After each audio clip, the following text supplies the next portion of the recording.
নমস্কাৰ ছাৰ বাইদেউসকল, অসম চৰকাৰৰ বিত্ত বিভাগে আজি ৰাজ্যৰ চৰকাৰী কৰ্মচাৰীসকলৰ বাবে এটা বৃহৎ সুখবৰ দিছে। হয়, এয়া চাওক। আজিৰ এই পেপাৰখনত জনাইছে যে মাষ্টাৰ ৰোল কেজুৱেল ফিক্সড পে'ত কৰ্মৰত কৰ্মচাৰীক লৈ বিত্ত বিভাগৰ নিৰ্দেশনা 1 নৱেম্বৰৰ পৰা লাভ কৰিব পে স্কেলৰ দৰমহা আৰু ন্যূনতম সুবিধা।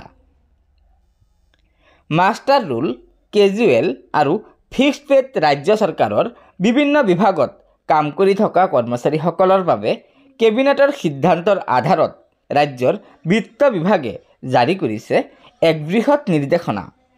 এই নিৰ্দেশনা অনুসৰি যিসকল কৰ্মচাৰীয়ে AFRBMৰ আগতে নিযুক্তি লাভ কৰিছিল সেইসকলৰ সকলো নথি পত্ৰ পৰীক্ষা কৰাৰ অন্তত নিৰ্বাচিত কৰ্মচাৰীসকলক ৰাজ্য চৰকাৰে 2025 বৰ্ষৰ 1 নৱেম্বৰৰ পৰা পে স্কেলৰ ন্যূনতম সা সুবিধাসমূহ প্ৰদান কৰাৰ সিদ্ধান্ত গ্ৰহণ কৰিছে।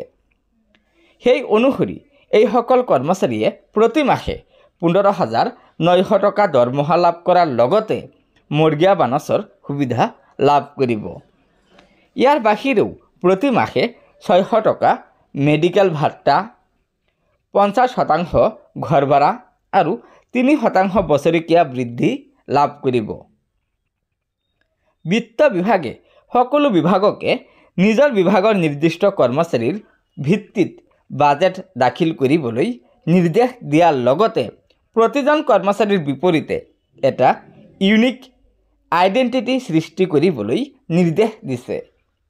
আনহাতে নিৰ্দেশনাটোত লগতে এই কথাও কোৱা হৈছে যে নতুন মাষ্টাৰ ৰোল কৰ্মচাৰী নিযুক্তিৰ ক্ষেত্ৰত 1993 চনৰ 1 এপ্ৰিলত জাৰি কৰা প্ৰতিবন্ধকতা এতিয়াও বাহাল থাকিব।